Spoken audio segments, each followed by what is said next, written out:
You're listening to Civic Media. You can tune into any of our live shows on any radio station across the state with the Civic Media app. Find us in your phone's app store and listen anytime, anywhere. This is your WLAK Daily News Roundup for Lake Air, 107.5 FM and 1260 AM in Amory. Civic Media News. I'm Terry Bell. Here's what Wisconsin needs to know. Vice President Kamala Harris is in Wisconsin today for campaign stops in La Crosse, Milwaukee, and Green Bay. It's her sixth trip to Wisconsin since becoming the Democratic nominee. Republican Donald Trump was last in Wisconsin on October 6. He has no events scheduled in Wisconsin for now. The number of absentee ballot drop boxes in Wisconsin is far fewer than 4 years ago. Wisconsin Elections Commission Administrator Megan Wolf says there were more than 500 drop boxes in more than 430 communities 4 years ago. Now she can only confirm about 78 of them in 42 communities. Milwaukee and Madison have 14 drop boxes each. Racine has 7. Most places with drop boxes have 1. Some unsolicited text messages about voting in Wisconsin are designed to confuse people, not help, so says Wisconsin Elections Commission Administrator Megan Wolf. I get very frustrated when these groups send out information and they don't get the facts right because it confuses voters. You can find the facts at myvote.wi.gov. All 3 election workers in Westfield quit this week. About 800 people live in Westfield, which is just northeast of the Dells. They reportedly quit because of a dispute over a local recall election last month. The resignations come as early in-person voting begins next week. The Marquette County Deputy Clerk will run Westfield's November election. 24 Wisconsin high schools are getting new AEDs. Sudden cardiac arrest is a leading cause of death among young athletes. The WIAA is working with the National Federation of State High School Associations Foundation on the effort.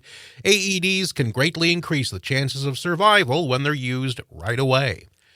Wisconsin's haunted house attractions offer a wide variety of thrills in the second half of October. State Tourism Secretary Ann Sayers says a popular family-friendly draw is Jack-O-Lantern Nights at the zoo in Racine. It's more than 1,000 jack-o'-lanterns. They light up the night through the end of October, and they're intricately carved into cats and scarecrows and other Halloween shapes, and then they line the pathways that just dazzle the visitors. There's more at travelwisconsin.com. I'm Terry Bell, Civic Media News. Here's what you need to know closer to home. From the Civic Media Newsroom in western Wisconsin, I'm Jimmy Kuska. Fire danger is high across western Wisconsin today. The DNR is enforcing burn bans in many areas due to dry conditions caused by a lack of precipitation the past month and the drying of vegetation this fall. Most of Wisconsin is experiencing drought or abnormally dry conditions. Today, it will be windy and warm across the state, creating ideal conditions for wildfires. There have already been 8 wildfires this week across the state. You can visit the DNR's website to see the most recent dashboard. Severe drought is now affecting parts of northern Wisconsin. Douglas, Bayfield, Ashland, and Iron counties are experiencing severe drought. Parts or all of counties across northwestern Wisconsin are in moderate drought, while a pocket of largely Polk and St. Croix counties are in pre-drought stages. The area has had a rainfall deficit of several inches over the past couple of months, leading to flash drought conditions across parts of the area. The latest drought monitors showed Wisconsin going from 44% to 63% in drought. Democratic presidential nominee Kamala Harris will speak at a rally at UW-La Crosse today, one of 3 stops in Wisconsin as she campaigns ahead of the general election in November. Harris, who spoke in La Crosse back in April before taking the top spot on the presidential ticket, will also have appearances in Milwaukee and Green Bay on either side of the La Crosse rally. The 3 stops today mark her 6th visit to Wisconsin since the summer and the first appearances here since speaking on October 3rd in Ripon. Senator Tammy Baldwin is pushing the USDA to assist western Wisconsin farmers affected by the sudden closure of a Minnesota-based poultry producer, leaving farmers on the hook for feed for tens of thousands of chickens. Baldwin said in her letter that the USDA should provide financial assistance to affected farmers and promote legislation to avoid this situation in the future. Minnesota and Iowa state governments were able to help farmers, but no such law existed for this situation in Wisconsin. For Civic Media News in western Wisconsin, I'm Jimmy Kuska. It's the Bucks and the Mavericks. Hi, I'm Mike Clemens with sports. The Bucks are in Dallas to take on the Mavericks in their final preseason game tonight. Chris Middleton had surgery on both his ankles in the offseason. Was he able to practice yesterday? Doc Rivers. No, we didn't even think about it. He did everything else, all our skeleton stuff. So he did some one-on-one yesterday live, which was really good. So he's getting there. Not going to play tomorrow. No, he won't play tomorrow. NFL, the Packers' new place kicker, Brandon McManus, worked out with the team, looked good in practice. The Packers host the Texans Sunday. College football, Badgers quarterback Braden Locke talked about facing another Big Ten rival this Saturday, the Northwestern Wildcats. Yeah, I think it's just a week-to-week focus. We've got to continue to get a week better. We've got to continue to practice really well. In this league, you really can't look ahead or look back. If we've seen anything this college football season, it's that any given Saturday, somebody can beat somebody. So we got to respect our opponent. We got to respect, what they do. And the best way for us to do that is by preparing really well. And we've got to go out and play a good game if we want to win on Saturday. That's Wisconsin quarterback Braden Locke. With sports, I'm Mike Clemens.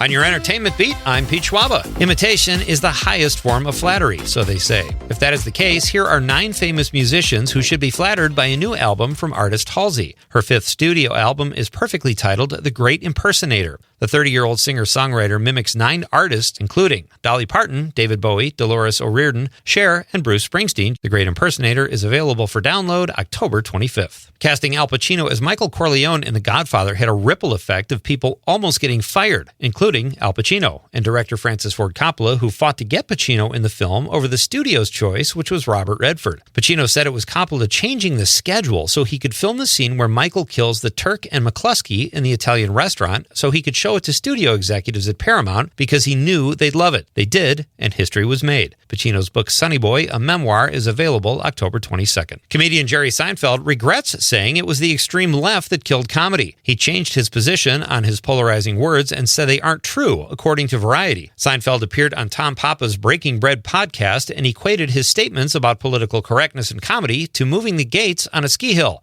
which barely made sense. Speaking of the filthy rich, if you haven't spent all your Christmas money already on autographed Bibles, gold hoop shoes, and cheap watches, Taylor Swift has announced that she will release new products before Black Friday to help people with their Christmas shopping and put a little walking around money in her own pocket. Swift will release an anthology edition of her latest album, Tortured Poets Society, on CD and vinyl, as well as an Eras tour book. The vinyl album will run you $60, but that price includes a 12x12 poster. It may sound tiny, but it's actually the perfect size for any tree fort. Well, if you haven't had enough of the Monster series and the Menendez brothers on Netflix, you might be interested in what's on tap for season 3, especially since it has a Wisconsin connection. Sons of Anarchy's Charlie Hunnam will play Ed Gein. The show has just added a few season pros to surround Hunnam in Laurie Metcalf, Tom Hollander, and Olivia Williams. Metcalf will play the mother of Ed Gein, Hollander will play Alfred Hitchcock, and Olivia Williams will play Hitchcock's wife Alma. Sounds whimsical. Dog and superhero lovers, have I got a film for you. Variety reports that Krypto the Superdog, Superman's companion, will have a role in James Gunn's upcoming Superman film. Gunn announced the newest cast member on social media since October is Adopt a Shelter Dog Month. In case you were wondering, yes, Krypto is also from the planet Krypton, Superman's home planet. The director says Krypto was inspired by his own dog, who reportedly is a very good boy, but a terrible actor. For more showbiz fun, tune in to Nightlight with me, Pete Schwaba, weeknights from 6 to 8 p.m. on the Civic Media Radio Network. It is going to be sunny and very windy today. Our high in the upper 60s with wind out of the south at 15 to 25, gusting to 35. Tonight, clear and breezy with a low in the mid to upper 40s. Tomorrow, sunny, still breezy with a high in the low 70s. I'm meteorologist Sean Cable. Right now, it's 45. That's your WLAK Daily News Roundup from Civic Media.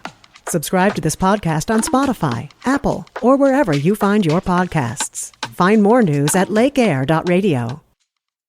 The national news cycle never stops, but it can be hard to find news about your local community. Civic Media is dedicated to providing quality local and state news coverage across Wisconsin. With the Civic Media app, you can get notifications about local stories that matter to you and your community. Find the free Civic Media app in your phone's app store and choose notifications from the menu to tell us what kind of news you want to hear about.